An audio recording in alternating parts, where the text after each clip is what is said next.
Buckeyes football, 1410 WING, Dayton's ESPN Radio. The Justin Kinner Show, right here on 1410 ESPN Radio.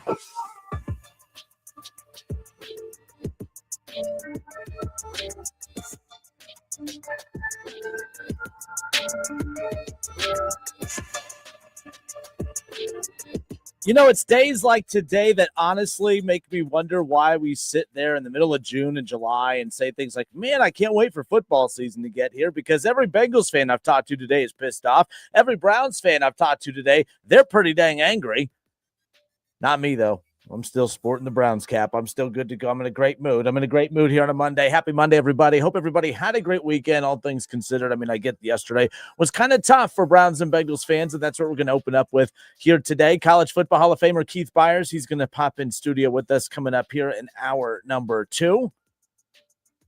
But man, oh man, what the hell was that yesterday? I don't know why I'm in a good mood. I shouldn't be in a good mood because I'm going to go in on my team here in a little bit. I think I'm over Kevin Stefanski. I'm over Dylan Gabriel. I'm over it all. But I know one thing that you guys are over, and it's something I've been over for a long time, and that's the Cincinnati Bengals damn defense. I think that's one thing, like over the years, Bengals fans, you and I, we've had our problems. You know, the threats that have been made towards me on behalf of some of you. Some of it was provoked. I mean, the night that you guys lost the Super Bowl, I changed my profile picture to the Rams logo. Yeah, I kind of had it coming. Some of the things that were said to me that night, fresh off that Super Bowl loss. But hey, I had to feel good too, right? Like, I mean, I was selfish. It is what it is. But there's one thing that I think we can all agree on. And I think that's the only thing that we can all agree on, with me being a Bengals hater, as you guys say, and you guys being Bengals fans. It's that, hey, you know what? The Bengals defense, it's not good. Now, like, here's my problem with how a lot of you guys are approaching what happened over the weekend. 39-38 was the final. The Bengals at home had a chance to even your record back at 500, had a chance to, honestly, you know, you would have 4 wins and the Steelers would have 4 wins, and you'd be right there battling for the top of the division. The good thing is you still are. That's the good thing. The bad thing is what led to your loss yesterday. Those deficiencies will exist next week and the week after. Well, luckily you have a bye after that, but you see the point. 39-38, the final.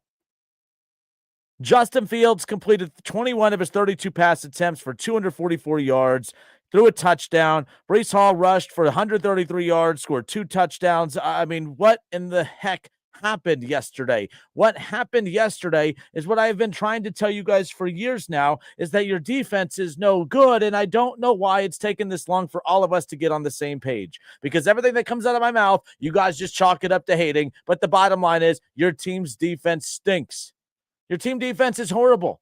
I mean, you guys realize like how bad you have to be defensively. Most teams that lose their starting quarterback don't have a backup quarterback come in and just things just continue on as is. The Bengals offense is not the problem. Joe Flacco has replaced Joe Burrow seamlessly. I mean, he threw for 200-plus yards yesterday. He threw for multiple touchdowns. He led many scoring drives. I mean, you got, again, more production. I mean, how about Samaje Perine yesterday? 9 carries, 94 yards in the touchdown. Jamar Chase, 91 yards on 12 catches. I mean, this offense is not the problem. I mean, 38 points was put up on the board. You realize how lucky you are to have Joe Flacco come in and you don't even miss Joe Burrow. There's nothing that Joe Burrow could have done differently yesterday than what Joe Flacco did. Let's just get that out of the way now.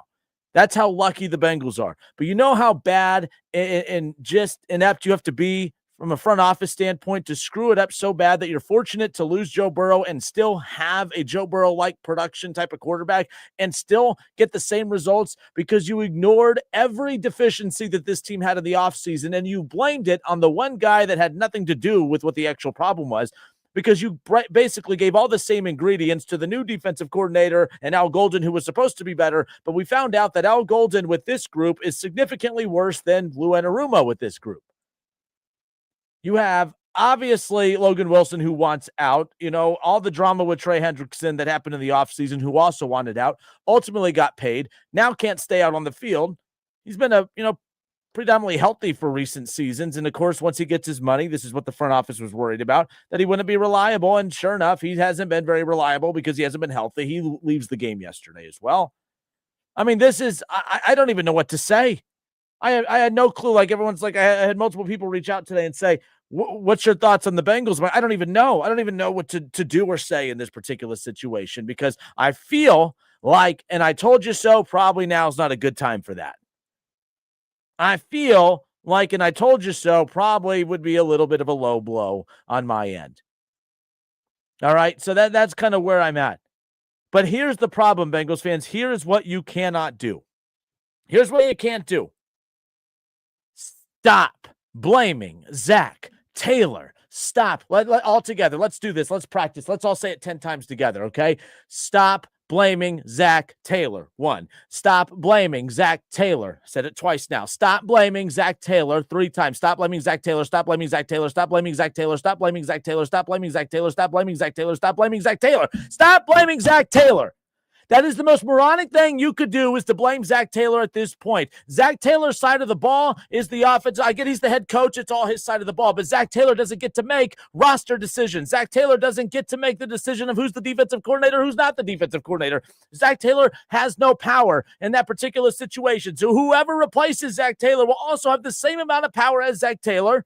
And nothing changes. Stop. You guys are so ridiculous with this. I'm so sick and tired of, fire Zach Taylor, fire Zach Taylor. Zach Taylor's an offensive-minded head coach. He was hired because of his offensive expertise. And guess what? Zach Taylor has found a way, even in the absence of Joe Burrow, and has done this in previous seasons, in the absence of Joe Burrow, the guy that you say that the Bible was written about. You guys, Zach Taylor, the offense keeps humming. Stop blaming Zach Taylor. Stop blaming Zach Taylor. Stop blaming Zach Taylor. Have I said it yet for you to truly freaking understand that this isn't a Zach Taylor problem? Do you think that any other head coach would take over this team with this defense and do anything different? You guys thought that getting rid of Lou Anarumo, you guys did this last year. You're very intelligent fan base. Get rid of Lou Anarumo. Lou Anarumo, I've seen enough. Get rid of Lou Anarumo. What has Lou Anarumo done since getting with the Colts? Lou Anarumo's scheme with good defensive players, the Colts are the best team in football right now. Imagine that. Maybe instead of fire Lou Anarumo, they should have just got good defensive players, and Lou Anarumo would be fine, and the Bengals would be fine. They'd be Super Bowl contenders. You'd be sitting atop the AFC North. You'd be sitting atop the AFC probably. What are we doing? With or without Joe Burrow? That's how fortunate you are. Is that you're not losing games right now because you lost Joe Burrow in week 2. You're losing games right now because your defense stinks. Jay Morrison put this up earlier today. Jay Morrison said that the Bengals have given up the 13th most points through week 8 of an NFL season. And that's with basically shutting out the Browns in week 1. This defense is horrendous, and it's not Zach Taylor. Stop blaming Zach Taylor. I'm going to say it quieter so maybe you understand it that way. Stop blaming Zach Taylor. It's the stupidest thing you guys could say.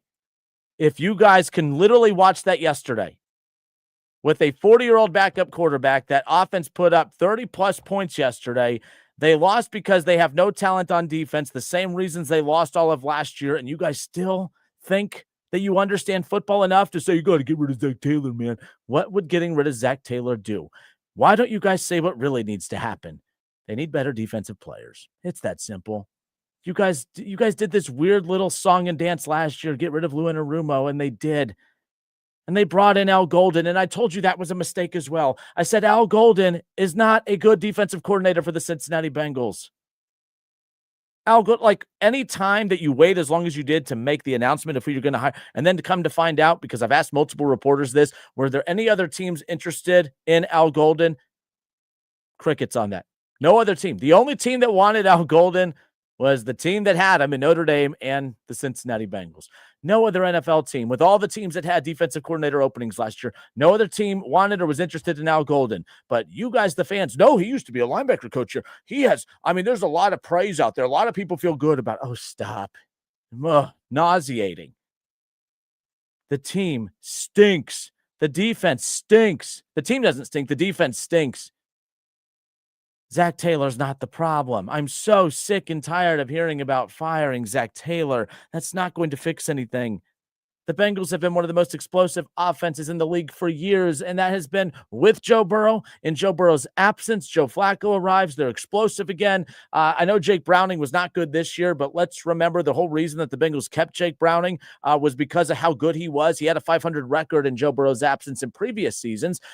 Zach Taylor won with Jake Browning. He's won with Joe Burrow, and now he's won with Joe Flacco. He could win football games in the absence of Joe Burrow, but he lost football games with Joe Burrow because of how bad this defense is. And you guys know, Zach Taylor, all right, Marvin Lewis, it doesn't matter. You do not have the power or the control of this roster. You just don't. Duke Tobin is the problem. You should be mad at Duke Tobin. You should be mad at the Brown family. That's who you should be screaming about. Duke Tobin is a makeshift general manager that loves to be in front of the mic when things are going well, but then hides when things aren't going well. This is the same guy that talked all big and bad and tough at NFL media days or at the combine and all this stuff whenever he was addressing everyone saying, it's not my responsibility to make other teams better. Remember when when all the talk about the Bengals are going to possibly trade T. Higgins, remember when this doofus actually said, it's not my responsibility to make other teams better? But it is your responsibility, Duke Tobin, to make your team better. And the only thing you have done since the Bengals made it to the Super Bowl 3-4 years ago is you've made them worse, all while saying those ridiculous things in front of a mic. And I get why maybe he doesn't address the media because he says ridiculous things like that. One more time, stop blaming Zach Taylor. 937-518-1410. That's the number to call and jump in on the conversation. Bengals fans, I get you're frustrated. But I have good news for you. Nothing's really changed. Your season's not done. I saw a lot of that yesterday. Season's over. Did you watch the Steelers? The season's not over. The Bengals are actually fine. I mean, I feel better about the Bengals than the Steelers because the Steelers, I don't necessarily know what they do extremely well. I don't think they're an elite offense. The Bengals defense is bad, and so is the Steelers. But the Bengals have an elite offense. The Steelers don't. The Bengals are fine, guys. Relax, calm down, and stop saying stupid things like we need to fire Zach Taylor because you don't. You don't. You need to breathe and relax and realize how fortunate you are that you're still in the division race without Joe Burrow. And that's because of Zach Taylor's offense, Joe Flacco, Jamar Chase. Shout out to Samaje Perine yesterday. That was pretty cool. We'll be right back. It's the Justin Kinner Show presented by Frickers here on a Monday. 937-518-1410. I see the calls coming in hot. Let's get you guys on hold, and we'll get your takes when we come back. More of the Justin Kinner Show next.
2nd. Some exclusions apply. See store or Kohl's.com for details.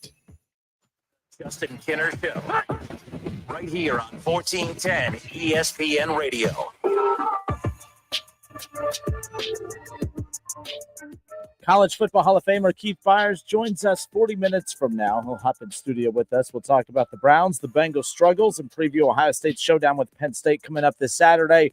Not the showdown we expected. We expected a top 5 showdown between the Nittany Lions and the Buckeyes. We will not get that, but again, still a big game for Ohio State. Texas A&M continues to pile up big top 25 road wins, all while being undefeated. Indiana remains undefeated as well, and they've had some very impressive top 10 wins. Resumes are starting to surpass Ohio State, and some of it's not even their fault. Texas isn't as good as what we thought, and Penn State, this is almost a throwaway Big Ten game when we thought this would be one of the biggest games in the entire world of college football. So we'll talk about that with Keith Byars coming up here later on in the program. I'm Justin Kinner. We welcome you back. 937-518-1410. The Bengals, they go down at the hands of the Jets yesterday, 39-38 the final. The Jets were winless heading into that. Now, I was at Fricker's yesterday doing the Sunday morning tailgate show, and the one thing I said was, and I picked the Bengals to win, but I said I expected the Bengals to win a close, ugly game because that's what the Jets have done. We put the Jets in the category of they're just a horrendous team. They were 0-7. You have the owner calling out the quarterback, and the Jets have been bad, yes, but defensively, the Jets have been really, really good, and the Jets just don't get blown out. 5 of their 7 losses, heading into yesterday's matchup, 5 of their 7 losses all came within one possession. They'd only given, their offense, it's very Browns-esque, to be honest with you. They had only given up 13 points the previous 2 weeks, and they lost 13-11 and 13-6. The team, they've been competitive. They just haven't been able to close out the deal. Their offense hasn't been good enough. The Bengals offense we know is good enough, but we know that defense is just bad enough to make even the worst team look good. The Browns haven't looked offensively functional since week 1. And I know they only put up, 14 points or whatever it was against the Bengals that week. But Joe Flacco nearly threw for 300 yards that game. You had multiple receivers. The offense has disappeared for Cleveland since then. Thank you, Cincinnati Bengals defense. That's how you should have known that this was going to be a train wreck of a year. You should have known it was going to be a train wreck of a year when they made absolutely zero moves in the offseason to address this defense outside of, we'll get rid of Lou Anarumo. We know he's not actually the problem, but you know what? It's going to make the fans feel like we were proactive and did something we could to help fix this team and put them in a better position to win. That was the worst decision, and I said it then, and it's come true now. Firing Lou Anarumo was a mistake, and you made it worse by bringing in Al Golden, who I don't think even comes close to fixing any problem right here. And I said before, the red flag about Al Golden that I had when we started interviewing different Bengals reporters, NFL insiders, and what have you, what other NFL teams were in on Al Golden? 0. None. That should have been a red flag right there. When you're constantly going after pieces that nobody else is interested in, that should tell you right there, you're not the Bengals, they don't deserve the benefit of the doubt. They're not the smartest team in the room. So if any other team did it, that could be a very underrated, sneaky good move. When the Bengals do it, it's to cut corners and to cut costs. And that's what it screams to me. And now you guys are screaming on Sunday. And like I said before, look, Zach Taylor, he's not coach of the year by any means, but can we stop blaming Zach Taylor? How can you watch yesterday's game? How can you, but the some of the decision making in the play clock, and I just said he's not a top 5 coach in the NFL, but this is not why they're not winning football games. How could you watch that yesterday? They scored 38 points and lost. Zach Taylor is an offensive-minded head coach who was brought here to bring some of that offensive spark to the Bengals, knowing you had Joe Burrow, knowing you had T. Higgins at the time, knowing you were going to get Jamar Chase and just go full front. He's doing technically what he should. The reason Browns fans are mad in Cleveland is because Stefanski's supposed to be this offensive genius, but yet they're only in games because of the side of the ball that he knows nothing about, and that's defense. Zach Taylor, it's not like the Bengals, like if the Bengals had an elite defense and were losing because the offense can't muster up any points, I get why you would want him out. Zach Taylor's not the problem. I've never seen a coach get absolutely zero credit for the team's success and then all the blame for whenever things don't go well, all while watching how bad that defense was yesterday. And not just yesterday, but all last year as well.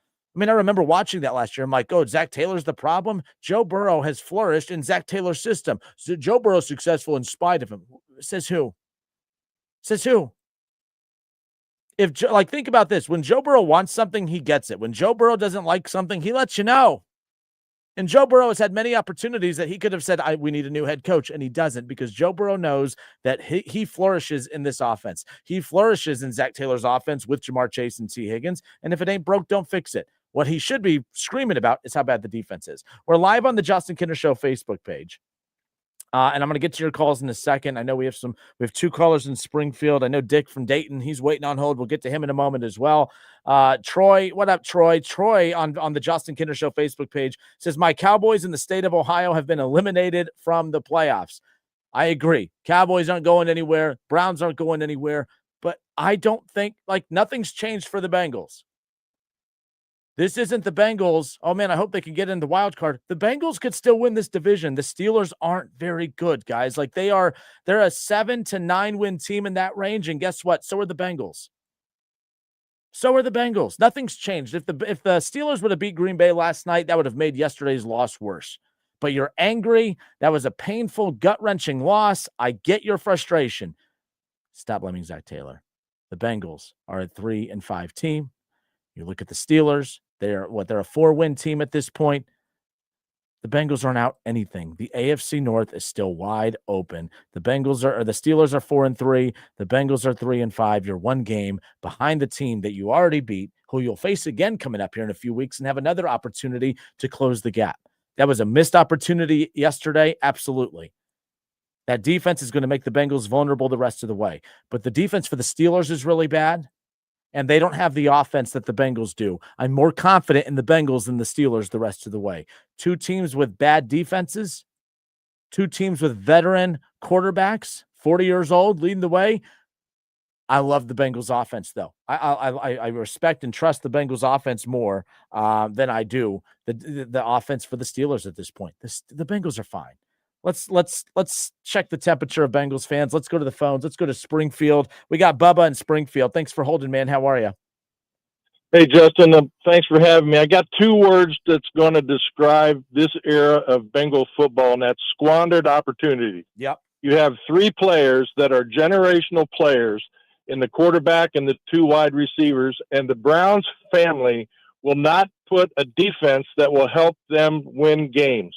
And it's unbelievable. What's going to happen is these players are going to get older, and this golden opportunity of having three generational players will be gone. And it's going to be a squandered opportunity. And the fans should just turn their backs on the Browns family. Because I'll tell you what, they don't do what is everyone can see it. I agree with you 100%. Zach Taylor's not the problem. The problem is that they're squandering this opportunity by not putting a defense that can stop anybody. And Bubba, that's the thing too. I don't know how they could watch what happened last year and that not have been the motivating factor for them heading into the offseason. And that's what's frustrating is okay, I want to believe that what they're watching now is going to motivate them heading into next offseason. But if it didn't before, why would it do it now? I just don't understand the mindset, and Duke Tobin's name needs to be brought up more, and it's just not, and I don't get it. But we'll see. Again, they're going to have more losses like this moving forward, unfortunately, and that's just going to make the seat hotter and hotter for a lot of people higher up. I feel like Zach Taylor is going to be the scapegoat, and that's going to be a problem. If Zach Taylor's the scapegoat, nothing's going to change, in my opinion, for quite some time. Well, you're exactly right, and the Bengals fans have lived with the Browns family squandering this opportunity, and they're going to look back and say, oh my God, we had three people that were Pro Bowl talent, and we did nothing with them because we couldn't stop the run. I mean, it's unbelievable. I think, Joe Flacco didn't throw for 300+ yards and wow everybody yesterday, but still made some big throws and connected with Jamar Chase, making sure you're getting the playmakers the ball. The offense put up 38 yesterday. If the offense didn't come through yesterday, I would be more bummed if I'm a Bengals fan. But the Bengals were who they were yesterday. That's technically who they were against the Steelers. You scored 30 and gave up 30. You just, the time was in your favor. You beat the Steelers. It was almost the same game as the week before, as crazy as it sounds. Joe Flacco's face after he beat the Steelers, he was grinning from ear to ear because he has these two receivers that nobody else has. He was grinning from ear to ear. That's not the issue. They can't stop anybody. They can't stop the run. They can't stop the pass. But I tell you, it's on the Browns family for not doing it, because this is the time that they should be winning Super Bowls, and they're not going to do it. It's a shame. It's criminal. Especially with not just how bad the North is, but the AFC as a whole. I mean, like you keep, Absolutely. I said a little bit ago, you've just, pounded the pavement with it as well. It's missed opportunity. Like they're going to look back at this and say, my goodness. And it's not just because Joe Burrow's in, like they're not losing right now because Joe Burrow's out. They're losing right now because of the defense. And I'm not convinced that they would have won yesterday, even with Joe Burrow. So. Well, you're absolutely right. But it's the defense, and they've done it over and over and over. It's the same old story. Thanks for the call. Hey, anytime. Call anytime. Appreciate you listening. Thank you. 937-518-1410. Let's go to Scott. Scott, you're on live, sir. How are you? This isn't Scott, it's AJ. Oh, AJ. Sorry. My apologies. Your name popped up differently on the screen. My apologies. But, hey, man, you're on live. How's it going? Hey, what's up, Justin? Hey, man, I'm kind of upset with you because I've never seen you be such a Zach Taylor apologist. Technically, I've always been semi-pro Zach Taylor because I've always felt he does, like, if the team was like 7-1 right now and the offense was great and the offense has been fine, you guys don't want to give him credit. But the second things go wrong, even if it's not his side of the ball, and we all know how bad this defense is, everyone wants to blame him, and it just doesn't make any sense to me. But I watched that game yesterday, and I couldn't believe when I checked social media that everybody I guess the summary on social media was fire Zach Taylor. I just don't get how that changes anything right now. That doesn't fix anything. I would leave Zach Taylor, the play caller, alone. The offense is humming. You're in position to win games because of Zach Taylor's offense. I just can't believe people are so just adamantly against him at this exact moment. So here's what I'll say. I am one of my biggest flaws is being an empathetic person. I give people the benefit of the doubt. I've heard people scream from the rooftops for years, fire Zach. I did not hang up on you. So, AJ, call back, 937-518-1410. AJ, give us a call back, man. I'll try to get you back on. We'll jump you ahead of a couple people real quick since I went to you so quick. But 937-518-1410. You guys have listened for those who have listened for a while. You guys know I've always said Zach Taylor's not a top 5 coach in the NFL by any means, but he's not why this team is struggling. He's an offensive-minded head coach. His job, as the head coach, yes, is to make sure everything's buttoned up. But I've never understood what that means. Like when you guys say that, well, it's, he's responsible for what's on the defense as well. Well, I would get that if he's responsible for the hirings. Like he's not making those decisions. We know he doesn't get to decide who is there and who's not there. So that's the problem. In college, when you're the head coach in college and you get to pick your defensive coordinator and pick your offensive coordinator and pick these things, that's one thing. But we know that wasn't Zach Taylor's decision to fire Lou Anarumo to go after, an Al Golden. I just don't think that's the case. I think we got AJ back. AJ, you're back on live, man. Sorry about that. Sorry about that, Justin. I'm driving. I hit a dead spot. So here's my problem, and it's becoming more apparent to me week after week, is the Bengals are soft, especially on defense. Yeah. And, yeah, it's nice when everything's moving good on offense, but when it comes down to crunch time and you've got to get that first down, you can't sit here and tell me that play calling on the last 2 or 3 drives on offense was smart play calling. These guys are not held accountable. Defense is not held accountable. Defensive coaches, coordinators, not held accountable. And to a certain degree on offense, they're not held accountable either. I don't know if you heard Zach Taylor's press conference that he just had, but it was the least inspiring thing I've ever heard in my life. Like, they shouldn't have lost to that team. Oh, no doubt, especially because you had such a large lead. And that's another, it's one thing if it's like score for score, but you also let a team back into it as well, which is frustrating. Let me ask you, what do you mean by people need to be held more accountable? What is that? I hear fans say that all the time, and I've used it before, and I guess I don't even know what I mean when I say that. What do you mean by they need to be held accountable? What would they have to do for you to say, they're holding them accountable, I guess? Because they fired Lou Anarumo. Right? What do you mean by holding him accountable? Lou Anarumo was a scapegoat. Yeah, agreed. Because of poor talent. One, they just got very bad players on defense. And, they get these players in. They don't bring in a lot of veterans or guys that have had a lot of time in the league. They're all these pieces that need to be worked on and improvement. But guess what? These guys don't improve. Cam Taylor-Britt, he doesn't even deserve to play high school football. And he's been year after year after year of this, and he's not improving. So at what point, who is held accountable for his development? And it's not just Cam Taylor-Britt. It's a lot of the other players too. But, I mean, just that's what I mean, accountability. If you're not doing your job, then get the heck out of here and get someone in here who can do the job. You can only give someone – these guys only have so long of a leash. I mean, you've got fans that are spending millions and millions of dollars to support this team. You've got ownership that is paying these guys millions and millions of dollars. Like, at what point, I mean, I don't know. Yesterday was just very, very frustrating. I've been a Bengals fan for darn near 40 years of my life. And, yeah, we've had a couple flashes here and there. You know, when we went to the Super Bowl, that was great. But we always regress to the mean. And that needs to change. And I don't know how you change that accountability, but Zach Taylor is not Dan Campbell. Zach Taylor is not inspiring.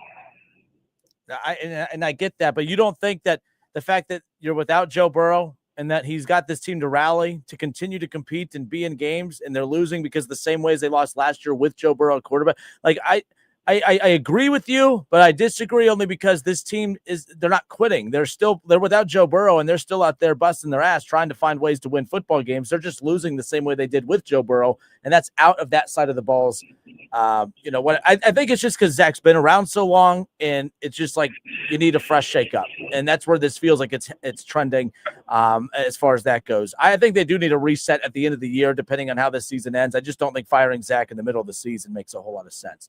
But no, yeah. And he's not perfect. He is not perfect. He's not perfect. If the Browns need it, no, I'm this sorry. will never happen. Keep going. My bad. It goes to Duke Tobin.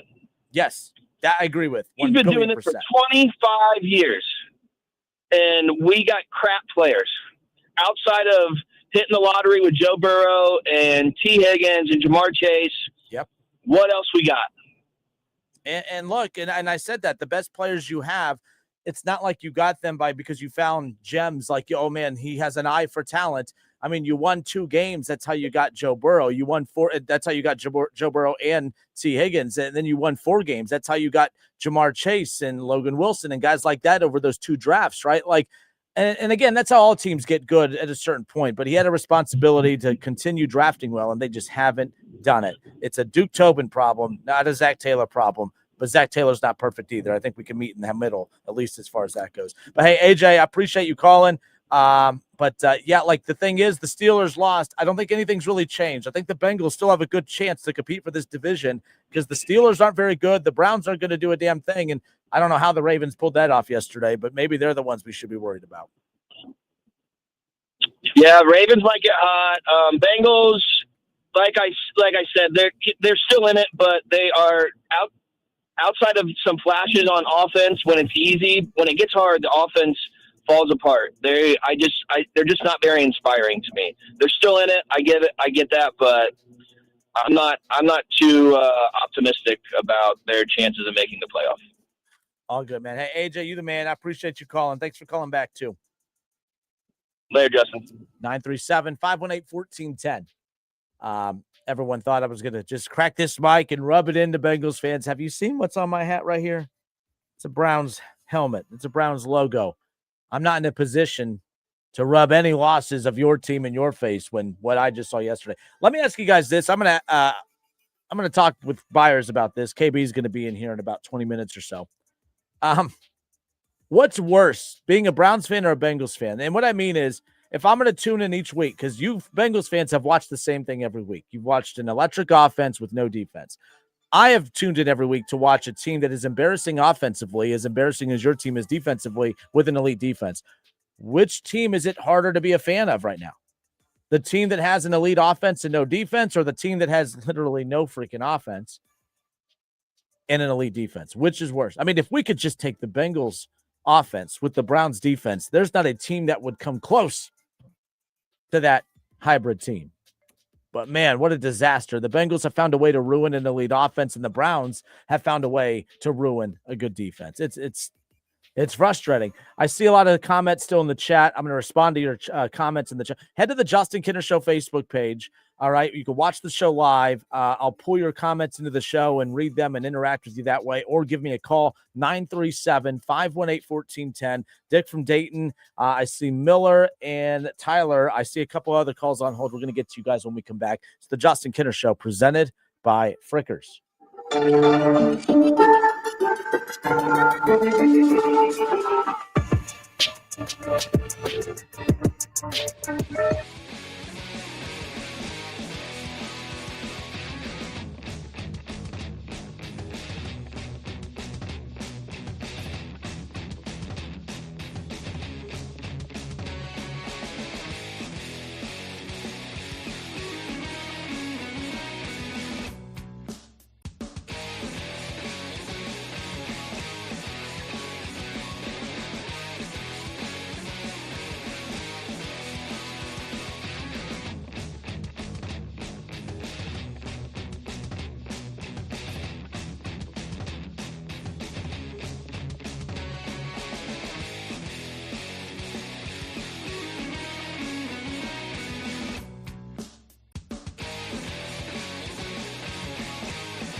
company match. Apply online at CordellTransportation.com. Cordell Transportation, driven to succeed.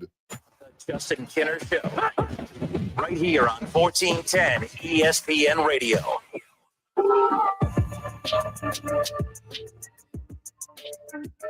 College basketball season is almost here. Dayton and Bowling Green will tip off tonight at UD Arena. Final exhibition play for your Flyers ahead of the 2025-26 college basketball season tipping off. Coming up here in about 30 minutes, we'll dive in to, the sports betting scandals that are basically taking over the world of sports. It might have trickled in to Dayton Flyers basketball. We'll talk about that more in detail with a lot of things that are said with allegedly. A lot of stuff that's kind of going down. There's one of the Flyers guards is going to be held out for quite some time until some stuff gets ironed out. We'll talk about who that guard is and the impact it'll have on the Flyers ahead of the 2025-26 season. Coming up more here in just a little bit. We welcome you back. I'm Justin Kinner, Dayton's ESPN Radio 1410 Wing AM. As far as college basketball goes, we're Dayton's radio home for Wright State basketball and Ohio State basketball. And you can catch every Buckeye and Raiders game all season long right here on 1410 ESPN Radio. Wright State tips off the season next Monday night. And we'll have more on that, and tickets will be given away coming up here throughout the week as well. The Bengals lose yesterday. The Browns lose yesterday, and I've weighed in a lot on the Bengals. I'll continue to get your responses to that. I want to get over to the Browns before Byars comes in here shortly, but I do want to get back to your guys' comments and responses here. Nonetheless, if you're watching live again, you'll be able to read these comments that have been sent into the Justin Kinner Show. Look, the bottom line is this. Let me go to, Brian Weaver already said Duke Tobin should be fired. I agree, but Duke Tobin's not going to be fired. He's a makeshift general manager. He's a fake general manager. He's like, for the longest time, they didn't even have a general manager. They don't have a scouting department, or I'm sorry, they do. It's just the smallest one in football. They added a couple extra ones, and everyone said, see, they're growing. How about you just not slightly grow? How would you just catch up with the times? When they were winning and you had the smallest scouting department, that was impressive. But now that you're losing, and you're losing with elite talent, that should scare you off. That should show you right there why maybe you shouldn't go to battle, behind the eight ball a little bit with everybody else. This organization, the Bengals, they're just so frustrating. You're fortunate to have a Joe Burrow, a T. Higgins, a Jamar Chase, and a Trey Hendrickson. You're fortunate to have the talent that you do, and yet you're not losing because of those guys. You're losing because of Duke Tobin and the lack of urgency that these off seasons have been attacked with. And I stated before, I've also felt like the Bengals never truly attacked these off seasons with urgency during the Joe Burrow rookie contract era. When Joe Burrow was on a rookie deal with Jamar and T, and think about that. The reason that this team is having a hard time putting a roster together is because Jamar Chase, T. Higgins, and Joe Burrow have all been paid handsomely. Well, what were they doing when they weren't being paid handsomely? This idea that they can't put a team together because they paid them, they really weren't able to put a team together when they weren't paying them because they did more of pulling pieces away than adding. It's so frustrating, and this isn't an I hate the Bengals hour. They deserve this criticism. This isn't me as a hater, as you guys like to call me, being a hater. Stop me when I'm telling lies. Like, I don't understand. What am I saying that's wrong? You could be mad at me. That's fine. I'm a Browns fan. I'm wearing a Browns hat. I'm bashing your team. I'm going to bash my team here in a moment. But man, oh man, very frustrating. Ryan Strong on the Facebook page says, Al Golden was a good pickup. Worst ownership in the NFL. Yesterday was an embarrassment. Did you mean Al Golden was not a good pickup? I disagree, Ryan. You said Ryan Strong. I strongly disagree with you that Al Golden was a good pickup. And to slightly defend Al Golden and Lou Anarumo, I don't think that there's a DC out there that would do anything different with this group because you have guys that can't tackle, all right, that can't stay healthy, that can't improve. Like, no one's improving, no one's getting better. And the whole reason that Al Golden was brought here from Notre Dame is because people tried to simplify it and say, well, coaches in college are significantly better at molding and developing and teaching talent. And with the Bengals having such a young defense, if they go get a DC out of college who knows how to talk to younger talent and teach and develop, then that should go a long way in that locker room. As if Lou Anarumo, a seasoned veteran defensive coordinator, who, by the way, was in position to get head coaching jobs for the longest time, doesn't know how to talk to talent, doesn't know how to develop talent. I have a hard time believing that. Look at what he's doing in Indianapolis. The bottom line is Lou Anarumo has talent in Indianapolis. He didn't have talent after that, in the last year he was in Cincinnati. And Al Golden doesn't have talent here. So maybe I'm being a little too critical of Al Golden, but the bottom line is Al Golden has the same talent as Lou Anarumo did a year ago, and they're worse. They are dead last in every major statistical category out there. I don't get it. You know what's wild? We had Solomon Wilcott's former Bengal on Friday, and we talked about, the AFC North, how it's just old school smash mouth football. Look at the Ravens, Bengals, and Steelers. You want to know the only team in the AFC North that technically plays old school smash mouth football? It's the Cleveland Browns. That's it. The Cleveland Browns are the only team in the North with a defense. They're the only team in the North that can effectively run the football. Outside of that, nobody. I mean, the Ravens are all finesse now. The Bengals are all finesse. The Steelers have gone finesse. It's kind of wild that everyone, craps on the Browns and say, they're going away. They're not a tough franchise. They're not, they're going away from what makes the AFC North tough. Why? Because you play your bad defense outside while the Browns play their good defense inside moving forward. Look, let's move over to Cleveland now, shall we? But no, real quick on that, Ryan, I disagree about Al Golden being a good pickup. Maybe he will be a good DC. He doesn't have the right personnel right now to be good, but man, oh man, I just don't think it was a good pickup. They should have kept Lou Anarumo and focused on getting better players at the end of the day. Tyler Fife on Facebook, he says, I've seen reports today that the defense had a players-only meeting, and that's not going to do jack squat. This defense couldn't stop a peewee football team. I mean, look, I would love to be a fly on a wall and find out what the defensive players-only meeting did. Look, we've seen this storyline before. If the Bengals go out and they have they look good defensively in their next matchup against the Bears, it's going to be, I could see it and hear it now. Oh man, the Bengals, their defense has only given up, X amount of yards since the players only meeting that was held after the loss against the Jets. Folks, I hate to break it to you, but they could have a players only meeting every single day. It ain't going to get better. The defense is not good. We knew the pass rush was going to be bad. It's even worse without Trey Hendrickson, who's out hurt now. Cam Taylor-Britt, you guys kept waiting on him to kind of wake up and come to life a bit. The only thing he's done is kill this season. He's not good. These guys are not good. It's frustrating because that offense for the Bengals right now is good enough to win this division. It's good enough to win this division. Donald, what up, Donald? Donald Hutton Jr. says Ohio State hired the better defensive coordinator. I mean, if I'm the Cincinnati Bengals, I'm looking at Patricia, and I'm going to stop at nothing to get him to come be the Bengals defensive coordinator next season. With what we're seeing, with what's going on in Columbus and Ohio State and the dominant defense that the Buckeyes have had ever since acquiring him, my goodness. And we see this all the time. Some of these high-profile coaches that kind of fizzle out, they go to college and they coach with a big college program like Alabama with Nick Saban, or now Ryan Day in Ohio State. And we saw it with Chip Kelly last year, and boom, he gets a very high-paying OC job with the Raiders. Patricia's going to be in the same boat. You know what, Donald? If I'm Cincinnati, I'm keeping an eye on Patricia. And if I'm Zach Taylor and company, I'm doing everything in my power to make sure that they get in front of him and a hold of him at some point. Adam Selzner on Facebook says, because this is the question I threw out. Browns fans, Bengals fans, which fan base is it tougher to be a part of? If you're a Bengals fan, you're watching an elite offense lose games because of how historically bad your defense is. If you are a Browns fan, you're watching an elite defense. Myles Garrett has 5 sacks yesterday, and the offense can't complete a pass further than 15 yards down the field. It is embarrassing. Which is tougher? Being a fan base of a team that has an elite defense and absolutely no offense, or a team with an elite offense and absolutely no defense?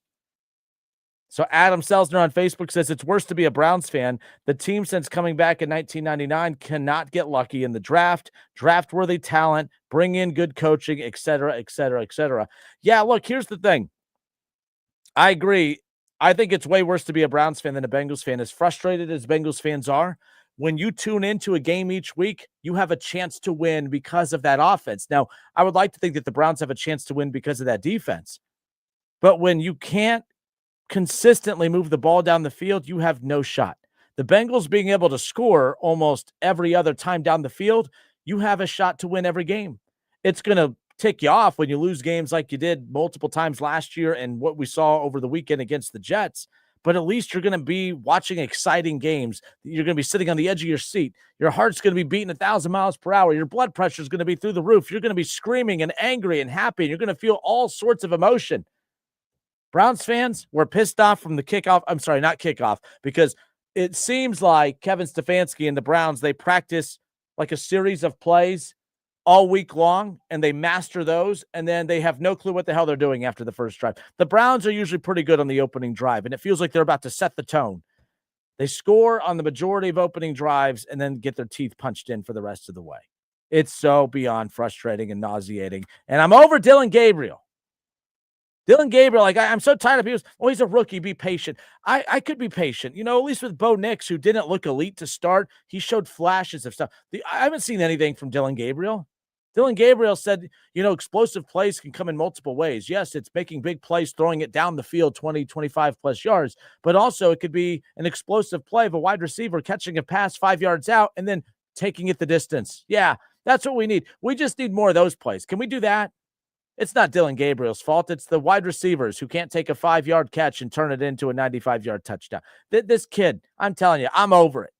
And I'm over Kevin Stefanski. Kevin Stefanski didn't have to say jack squat after yesterday's game, but had the nerve to tell everybody that he's not going to make a quarterback change coming out of the bye week. Moron. How can a guy that knows more NFL, more football than I do, sit there and watch that? How do I feel like the idiot when I sit there and watch that and think that there's something else that's going to come of it? How can he sit there and look at that and think that there's something more to come of it? It's absolutely insane. I've seen enough. I am over it. It's embarrassing. The Cleveland Browns are a freaking embarrassment at this point. They really are. They are straight up embarrassing. Dylan Gabriel is not an NFL quarterback. He is not good. Kevin Stefanski is a 2-time coach of the year who I was a big fan of, and I feel like he has completely lost his dang mind at this point. Shedeur Sanders needs to be the starting quarterback for the Browns coming out of the bye week. I would take Deshaun Watson as the starting quarterback of this team coming out of the bye week. Deshaun Watson at his worst with Cleveland has still been better than the crap that we've seen over this last month since going to Dylan Gabriel. He's had every opportunity. The Patriots were the 9th worst pass defense in the NFL, and he couldn't move the ball on them. Oh, but the offense looked good last week. You mean against the Dolphins when Quinshon Judkins rushed for not 1, not 2, but 3 touchdowns. Dylan Gabriel ain't it. Not it. I mean, he's just not it. We got to stop with this charade. All right, I'm getting the warning that KB's waiting to come in. Keith Byars, College Football Hall of Famer. We're going to chat with him, his thoughts on the Ohio State-Penn State game. Plus, is it tougher to be a fan of a team with an elite offense and no defense, or is it tougher to be a fan of a team with no offense and an elite defense? I'll throw that question to Keith. He'll open up the second hour with us when we come back. It's the Justin Kinder Show presented by Frickers. Frickers, your home for fun food, sports, and spirits.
Justin Kinner Show. Right here on 1410 ESPN Radio.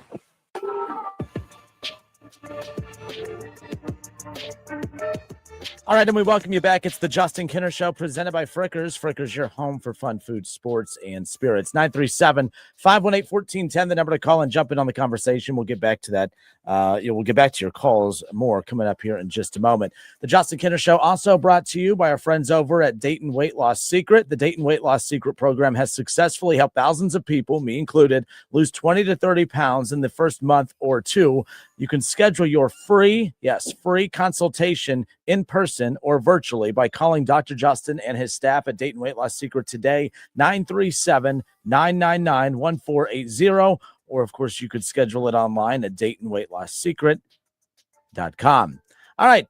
Happy Monday. We welcome you guys back and hopping on the program with us now. Of course, you heard him earlier today on the Keith Byars Show, which you can catch every Monday from 11 to noon. Former Philadelphia Eagle, 13-year NFL vet, former Buckeye, College Football Hall of Famer. I think that checks off all the boxes. Mr. Keith Byars, welcome, sir. Good to be here on your show today, Justin. I didn't get to hang out with you over the weekend, so I had to make sure I squeezed time in today. Yes, indeed. I think you had a busy weekend. I had a little bit busier weekend, being in Philadelphia. In the link back in the city of brotherly love, and I got a chance to see my beloved Eagles take care of business against those G-men from New York, those Giants, and that was good to be there. You're talking into the mic and into the ears of a lot of people who do not get to experience their team winning over the weekend. No. And, usually you have the Buckeyes to fall back on when they play on Saturday, but they had a bye week, so there was no successful Ohio team with the Bearcats. Well, the Buckeyes usually soften the blow for the Bengals and the Browns. Yeah. Everybody said the Bearcats tried to, fill in. Yeah, I guess that was, like a good appetizer. That's Wasn't a meal. It was a little bit of appetizer, for the fans. But then Sunday came, and a lot of people around the water coolers today not very happy that's wearing orange. No. Burnt orange or sunshine orange, whatever they call the Bengals orange. No. Not good. Look, so Cam, with he one of the sponsors of your show earlier in the day with Lee's, they dropped off the food, and he's a Bengals fan. I'm a Browns fan. And I go, if you are a fan, if you're a fan of one of those two teams, you're watching two teams who have a lot of similarities. You're watching two teams who have one really, really strong side of the ball, mm-hmm. and it's being impacted by how bad the horrible side of the ball is.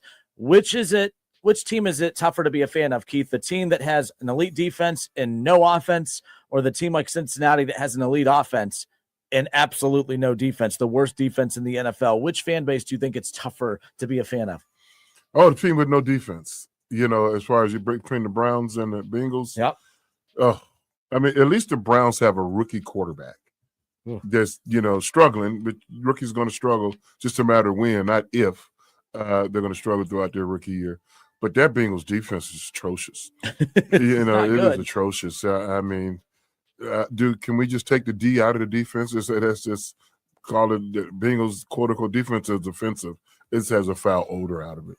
When they beat the Steelers a couple weeks ago, it's only because time ran out. Yeah. When the Steelers had that big play with fire move, he scored a touchdown. Never a bad thing, but maybe he scored a little too soon because, the Steelers defense is horrible too. And the Bengals went down, scored, and then Aaron Rodgers had time for about 2 or 3 plays, and next thing you know, the ball was around midfield. And it's like Steelers just ran out of time. Yeah. But the Bengals, what hurts the most is that, we've been friends for some years now. You know how I look at the NFL season. It's a 16 or 17 game season, and I break it up 4 games at a time. First quarter, second quarter, third quarter, fourth quarter. So the first half of the season just ended for the Bengals, and they finished at 3-5. The first quarter they were 2-2. Second quarter they were 1-3. And at 3-5 at the midway point of the season, similar to where they were last year. They're 3-5. They could be 5-3, but they could also be 1-7. But now the second half of the season is coming up. The 9th game is the bonus game, that 17th game. So the Bengals start the season all over with again. That means the offense is good enough to win games. I always say in the NFL on Sundays, if you can score 20 or more points, like 20 to 21 points, you got a good, 60% chance of winning that game. Yeah. But, if you score 30 points, you should have an 80%, 90% chance to win the game. So defense, Bengals. And when you're giving up 28, 30 points, you're not going to win a whole lot of those football games. You need to try to keep your opponents under 20. Nobody's asking you to throw out those shutouts. Under 20, under 22, 23 points. That way you give your offense a chance to be in the game. Because I know every week is going to be, you're not going to score that many points every week. But doggone Bengals, you got to take the ball away from your opponents. You got to get off the field. But when you're constantly giving up third downs, staying on the field longer, not getting off the field, period, without giving up points, it's a recipe for disaster. And it's coming. It's just up to them. When are you going to put your foot in the stand and say, hey, take a step? Hey, I'm not doing my job. Whether it's pass rush not getting there, the defensive backs not covering, linebackers not tackling. It's no one area, which is even more frustrating for the Bengals fans. What area did we concentrate on defense and just say all of it? Because it really is all of it. You're not getting a consistent pass rush. You're not making you're missing tackles, and you're not necessarily covering people either. So it's just like where you blow it all up. The second half of the season starts next week, and somebody got something. Where's your leadership? I've asked that question all last year. Where's your leadership? Well, Joe Burrow. He's honestly, yes, Joe is the leader. He's not the only. I said leadership, meaning multiple leaders need to step up. I don't see it. Other than Joe Burrow, who's on the sideline. Where's the rest of the leadership coming from?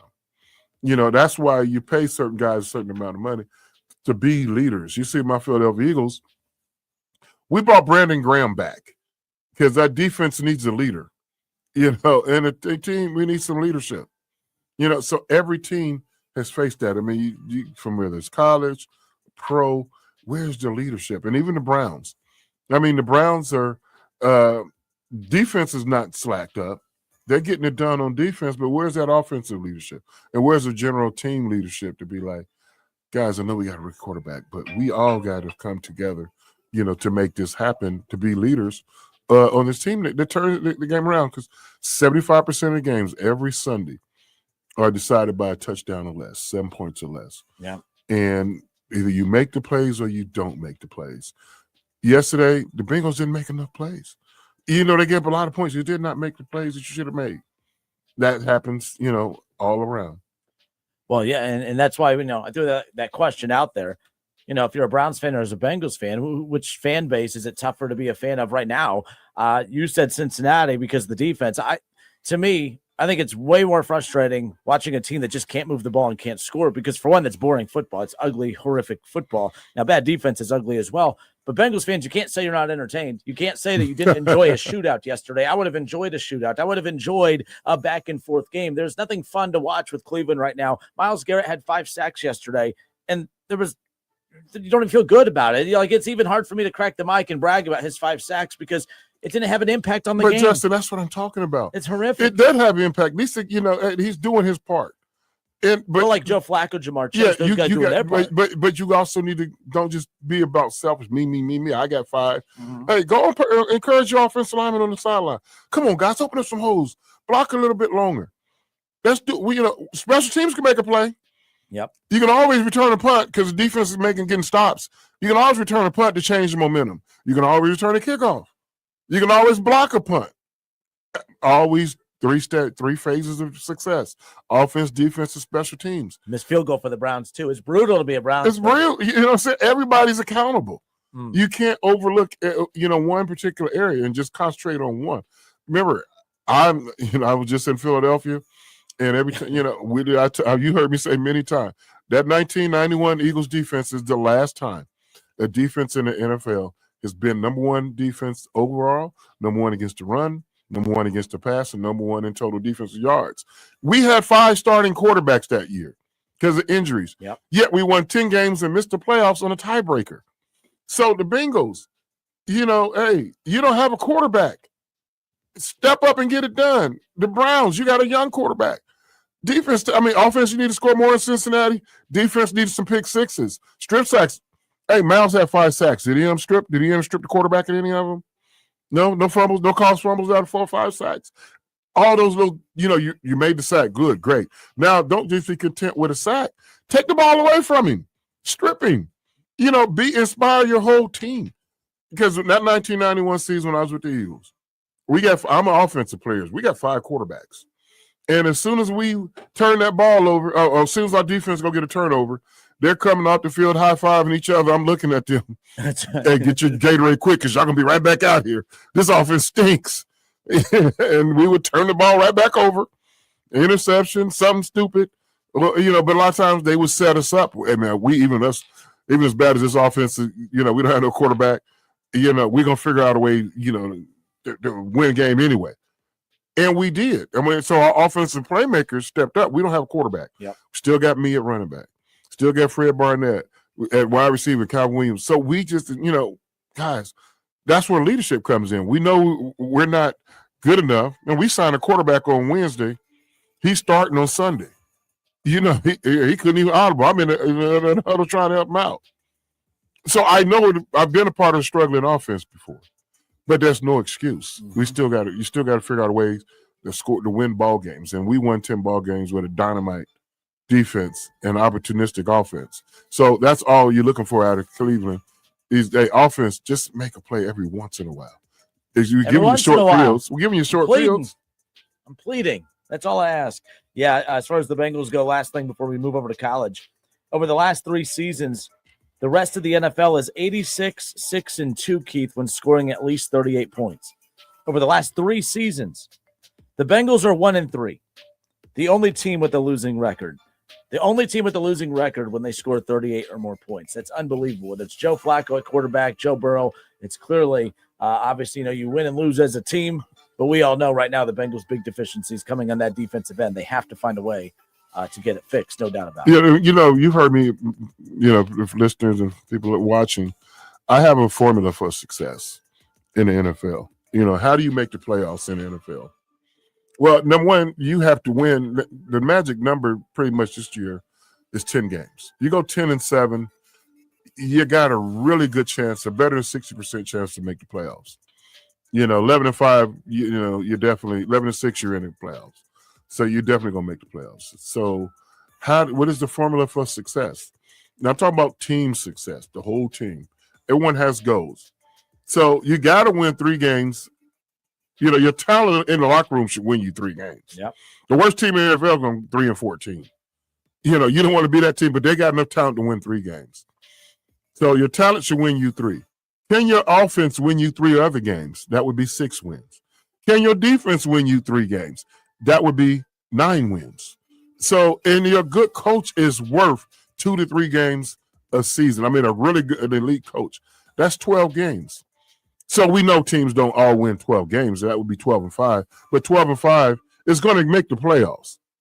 But now if you come up short in some of those areas, I didn't even mention special teams. Special teams should win you 1 to 2 games. The last second field goal, block punt, and they're kicking all these 50-plus yard field goals. They ought to be good for 3. So that would be 15. But if you come up short in any of those areas, say our special teams, we only won 1 game on special teams. And we only won 1 game on offense, but we won 3 on defense. The numbers would work out. So let's look at the Bengals right now. Yep. They are 3-5. Who won those 3 games? Was it offense, defense, or special teams, or coaching? The first game, who they played the first game of the season? Unfortunately, my Cleveland Browns. And that was a special teams win? That was a Cleveland handing him the special teams. The special teams won that game. The second game, they forced 2 turnovers. Technically, the defense came through clutch. They did force two turnovers late in that game, especially on the game clutching drive right there. There you go. So we're going to half and half. Yeah. So second game, they beat Jacksonville. Jackson defense had 4 or 5 turnovers that game. They were in red zone too against Jacksonville. Trevor Lawrence was giving that ball away. 2 interceptions. Yeah. So I'll give the defense that one. And then the other win was the Steelers offense, right? Joe Flacco. So that's the 3 wins through 8 games. So we can technically stretch and say 1-1-1. 1 special teams, 1 defense, 1 offense. So there's still a lot of games to play. There's still some more football to play. They got 9 games to win, 9 games to go. We're 8 games in. Can the offense go win 3 games? They got to win 2 more games. Can the defense win 2 more? That's 4 wins. That's 7. Can the special teams win 2 more? That's 9. So we haven't even mentioned the coaching. A good coaching staff, a good coach, I'd be worth 3 wins. A good, well, I guess we don't have a good one or a great one. So don't look for nothing from the coaching staff where you like, man, the game plan they get and the decision making they made, that's goes to the coaching. So right now we have 0 out of the coach, and we got 1 out of the other 3 units of the team. Just something to look at going forward. We'll track it going throughout the rest of the season. Now let's turn the page to the Browns. The Browns have how many wins? 2. 2. I was there for one of them. Okay, and that one, the game you was at last week. That's defense, and the run game. Yeah, but the defense won the game. Yeah, and then the other win was against Green Bay. Them the 10 defense. Points. Yeah, defense won. So the defense is 2, offense is 0, coaching 0, special team is 0. So that's why the Browns are where they are right now. I hate that. I know it sounds like you're oversimplifying it, but it's just still a formula for success. And when you look at the teams that won playoff games and go to the Super Bowl and go to the playoffs, they check off those boxes. So I'm here to help educate you along the way and just mark my words. That's how it works. What the hell do you know, Keith? Just a little. What do you know? I mean, there you go. Not only 13 years in the NFL, but college football Hall of Famer, former Buckeye. We know your football. Ohio State preparing for Penn State. Both Ohio State, Penn State coming out of the bye week as we wrap this conversation up. Ohio State, a 20.5-point favorite. Coming into this season, this was a matchup we all circled, thought it was going to be a top 5 showdown. That's no longer the case. A month ago, we thought it was going to be a top 5 showdown. I mean, no doubt. Now, as we sit here right now, Penn State, we can look at that line and realize how much Ohio State's favored by. But Penn State, they have nothing else to lose, Keith. They fired their coach. They came into the season with national championship expectations. They're not even going to make the playoffs, and they're flirting with not even getting a bowl game at this point. They have nothing else to play for. So if all they could do is just put a dent in Ohio State's armor, they could chalk that up as a victory for the season, more than just a W over Ohio State. But that would be something they could hang their hat on. They're coming in. This is it. This is the only game that matters to them for the rest of the season. Season saver. Point. Yeah. Not even like to make the play, but just for morale purposes. You beat Ohio State, you feel like, okay, we at least accomplished something this year. Ohio State can't overlook this Penn State team. And to Ryan Day's credit, he's had these guys, this coaching staff as a whole, has had these kids ready to play all season. How do you expect this one to play out coming out of the bye week? A 20.5-point favorite line, Ohio State's favored by. So I don't look at the favorites. I heard they were favored, but that meant, in my opinion, they're favored every game. When is Ohio State not favored to win? So we are supposed to win. It's because they don't play the SEC. No, we are the Ohio State University. I expect us to win. I'm like, I ain't never went to a game with Scarlet and Gray jerseys and thought we was going to lose. We're Ohio State. I never had that expectation. I don't know about today. No. So we have to know that when you play Ohio State, those are season savers. No matter who you are. How did your season go? Y'all play Ohio State? Did y'all beat them? And if you beat them and you still end up the season with not the way you wanted to end, but at least that's going to lead your highlights. Michigan last year. This season was nowhere near coming off a national championship. Hey, but I guarantee you pull up the Michigan highlight film from the 24th season, it's going to be heavy on Ohio State and Alabama. Yep. So Ohio State realizes that. I was watching the documentary yesterday of Saquon Barkley, and they asked State Carl, when did you know you was a dude? When I had a big game against Ohio State. I knew I could play. I knew I could play in that league. That's the barometer. That's the barometer. Standard. Yeah. So if I'm at Penn State, I want to hang on to my recruits that I have somewhat committed to my school. The roster that I have here, I don't want those guys going in the portal. Hey, I want to just be big. This is my game to be a selling point. We are Penn State. We beat Ohio State. We was going through turbulent times and tough times, and yet we got it together. That's their story of how we beat Ohio State. Went to Ohio Stadium and beat them on the road. That's why you need to come to Penn State. We need players like you. One of my good friends, O.J. McDuffie, might be flying in. He plays for the Penn State. And he said, man, we just beat y'all. That's going to really save our season. So Ryan Day hopefully he's well aware of all of this. Have the team ready to play a game, because I'm like, Penn State is wounded. They're expecting to get busted in the mouth. Expecting, hey, man, I can't believe this is halftime and we're still in this game. That would be totally off guard if we get to halftime and we're not up by 10 points or more. No doubt. So Ryan had the guys ready to play. You rested, coming off a bye week. Jump on them early and often. Say they expect to get busted in the mouth. I say don't disappoint them. As soon as they get off that bus, here, take this with you. You have no chance to win. We're going to hit you high, hit you low, all over the place, and we're going to score a lot of points. Defense get, opportunistic. You're playing against a backup quarterback. They don't have to start. Drew Allen won't be there. Everything is geared toward Ohio State blowing them out, and I hate to even use that word against the Penn State. It's a trap game. It's a trap game. Penn State is not a trap game. Be ready to play. You had 2 weeks to get ready for it, so take the time and give us what we're expecting, which is a great win on Saturday. I'll be in the building. All right, good stuff. Again, Ohio State, Penn State coming up this Saturday. Noon kickoff, 10:30 pregame coverage begins right here on 1410 ESPN Radio. The Justin Kinner Show presented by Frickers. Speaking of Frickers, Keith Byars and myself, we will be live at Frickers in Centerville this Sunday for the Sunday morning tailgate show, talking about that blowout win over Penn State. Hopefully. You can't wait. Crossed. Fingers crossed. It's also the final weekend of college football before the first playoff rankings come out, and we'll have more on that on Sunday when we're recapping the Buckeyes' hopefully blowout win over Penn State. Keith, appreciate you as always. Anytime. All right, good stuff. It's the Justin Kinner Show, 937-518-1410. We'll continue taking your calls more when we come back.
Results may vary. The Justin Kinner Show. Right here on 1410 ESPN Radio.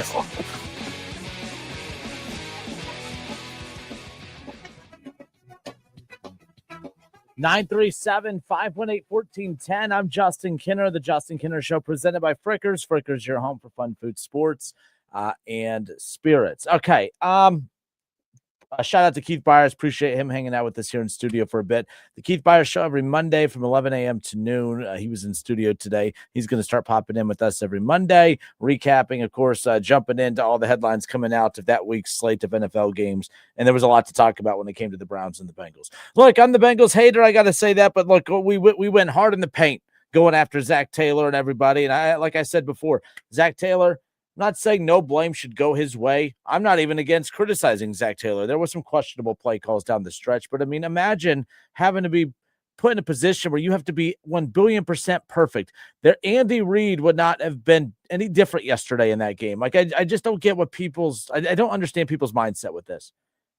You could nitpick some of the play calling and some of the decision making of Zach Taylor, fine. But if you think that he's the problem, if you think that that's why they lost yesterday, come on. You're angry, you're frustrated, you're lashing out, but you're not making a whole lot of sense. That defense is horrible. It is horrendous.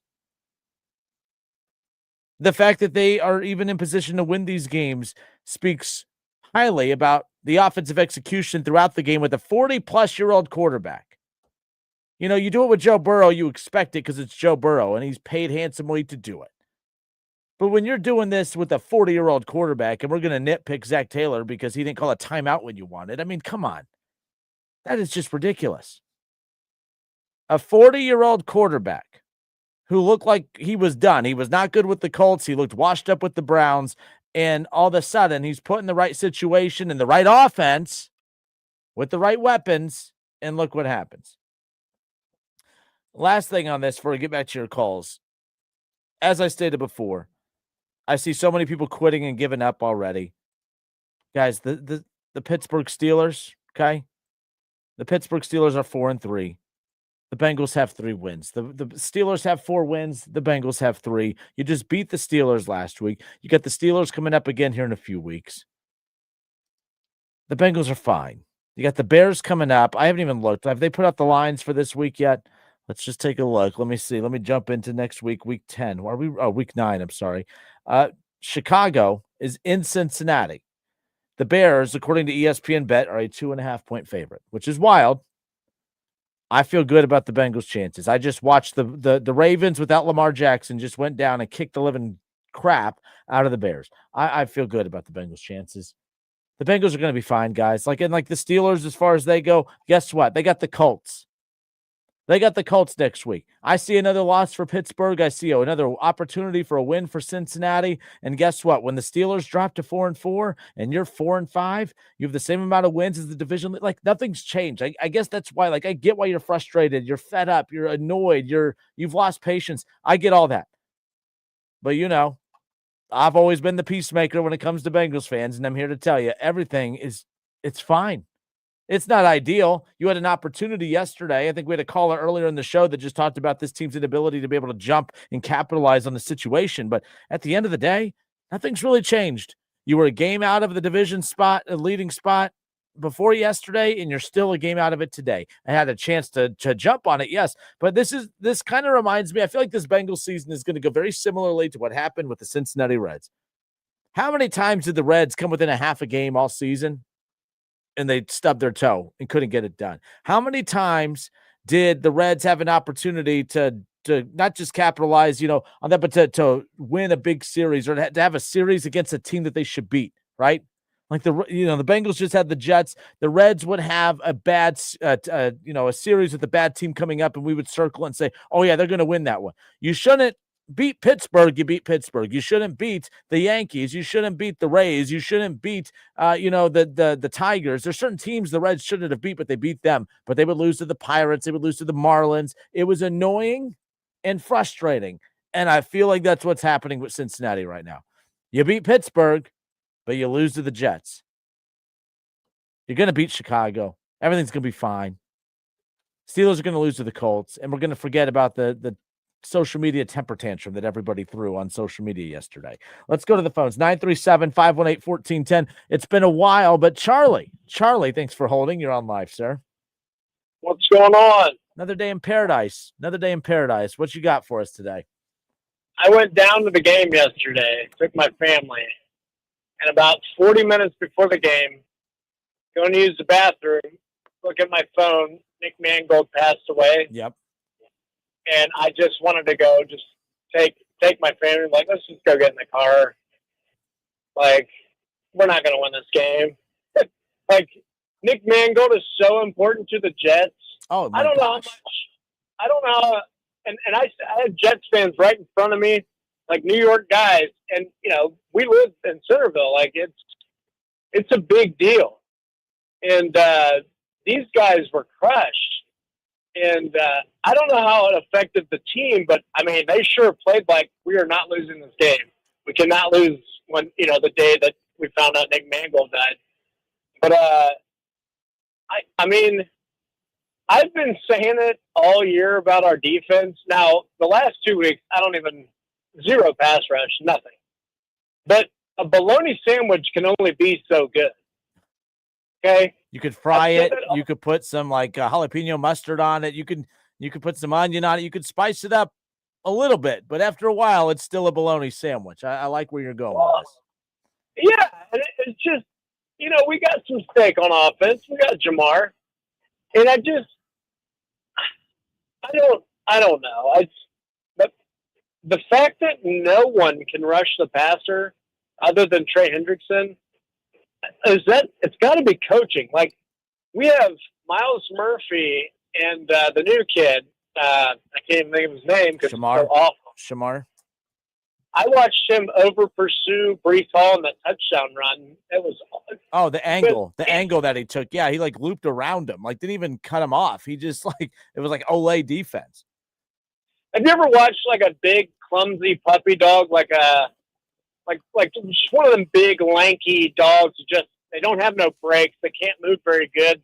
They're all legs. They have no muscle yet. Just watching Shamar Stewart. I'm like, so you don't know how to do anything. You're just a giant human, and you don't know anything yet. I don't even. And are you teachable?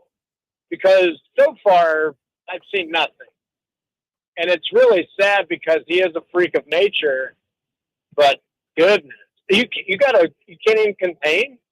That's why they're so obsessed with the measurables. I mean, from a measurable standpoint, Shamar Stewart. I mean, if you did a blind measurable test, he would measure up to Myles Garrett.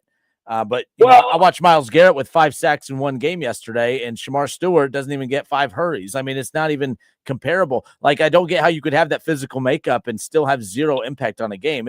That is something that's wild. But the Bengals are so measurable obsessed when we get to the combine and the draft. It's not a good, you need to consider it, yes, but that shouldn't be the number one driving force, and that's what they seem to do every single time. Well, there were several years where they were getting guys like Jonah Williams that were below, their arms weren't the right size. They were smaller guys. And I think that they got over criticized. But I mean, they were out of position. When he was gone, I was so happy. When they got Mims, I knew Mims' history, but I'm like, look at him. If you whiff on Amarius Mims, at least he has the build. And he seems like he's coming into shape. And maybe that'll happen to Shamar Stewart. I don't know. But like I said, what does it matter if what linebackers plan? It doesn't matter who you got in there. It's awful. We have no pass rush. None. I feel like we might have had one pressure the whole game. It was awful. And what's so weird is the Jets we're really trying to throw it in the beginning of the game. You can throw every play. We'll never give you pressure. You can throw every time. You can throw throw it to Breece Hall every time. You'll score 100 points. We got the Bears coming up. Caleb Williams probably have a 400-yard game this week. We just cannot pressure a quarterback. Help me out with this one. How in the world, and obviously the Bears, that's who the Bengals have coming up next, but how in the world, and I know they were at Baltimore, But like Baltimore earlier in the week when they thought Lamar was going to play, I think it was like a 7.5 point favorite. And then when it was announced he wasn't going to play, Baltimore still remained a 2.5 point favorite. I don't, not only were they I thought that was a crazy line, but then they whooped their ass. I don't get it. Like Chicago, are they not good? How do you get bullied by a Ravens team that is demolished on defense and offense injury wise? I have no clue what to make of the Bears. This should be a game that the Bengals win, but then again, shows to the Jets should have been a win as well. I don't know what to make of it. As we get closer to it, we'll talk about it more, but it's a wild thing on Sunday. Can I make one more comment? Do it. Because I've been on a trade like I didn't think we should have signed T. Higgins to begin with. Yep. And I love T. Higgins. I think he's great. Yesterday, at the end of the game, now the last 2 drives, look, whatever, your defense can't stop anybody. And the third to last drive, we ran the ball right down the field and scored a touchdown. Last 2 drives, you're trying to throw. I don't know why. But at the end of the game, T. Higgins only had 2 catches. The last drive, you threw to Andre Yosibach twice. Okay, Sauce Gardner didn't play. So I don't know how far down the depth chart we are to the person defending T. Higgins, the 4th or 5th best player on the defense for the Jets. That's who's guarding T. Higgins, and he can't get open. Or, I don't know what happened there, but I don't see the point in having him if the game's on the line, we can't get the ball to Jamar, and Yossi Bosch is your best option. Like, what is going on? Like, where's T? T should have won. If you're going to throw it, which they shouldn't have done that, just give it to Pirine because they couldn't stop him. But if you're going to throw it, where the heck is T? Is he getting covered by somebody off the bench? Well, why was he not open? Well, you saw the target, difference, right? Like Jamar Chase was targeted 19 times yesterday. T. Higgins was targeted twice. I mean, T. Higgins was targeted twice. Why have him, though, is what I'm saying. Just go ahead and trade him. It didn't work. It just 2 number ones. It doesn't work. We need to trade Trey Hendrickson and trade T. Higgins now. Well, but T last week against the Steelers, though, he had 10 targets with 6 catches, obviously, and that was in the same game that Jamar got the 23 targets. Look, I'm with you. I was adamant that, for one, it can work having those 2, and Joe Burrow knows how to work those 2. This is Joe Flacco right now, who is just falling in love with Jamar Chase, and it's working on offense, yes. But, we'll see. We're a couple games into that. I wouldn't go as far as that. The bottom line is T. Higgins, what he represents to me is $30 million that could have been put on defense. That could have got you 2 really good players on defense. That's who T. Higgins is to me. That was not a great game for him yesterday. I'm with you 100%. I'm not going to go as far as to say they need to trade him because of that. Charlie, they need to trade T. Higgins because that's $30 million a year that they could free up to go put some damn talent on that defense. At the end of the day, that's why at the beginning when I was a hater for all this, I'm like, that I don't trust that the Bengals are going to draft and develop well enough for them to be able to just count on rookies and 2nd and 3rd year players carrying the load like we see from the Bills and like we see from the Chiefs and some of the other Super Bowl contenders, the Eagles and all that. The Bengals just aren't good enough to do that. They're just not. Well, and that stat, the one stat that killed me, somebody posted on Twitter, was like, in the first 57 years of the Bengals' existence, when they scored 38 points, they were like 54-4. The last 2 years, the 1-3. You gotta spend your money on the defense. You have to. That is. I don't even know. I don't even know what I watched. It was awful. It's like the Jets are the number 1 offense in the league. It's like, what am I watching? That team, the Jets, the last 2 weeks, Charlie, the Jets lost 13-11 and 13-6. I mean, it was borderline Browns football. I mean, it was great defense, no offense, and they made the Jets look like the Bengals offense yesterday. I get why everyone's frustrated.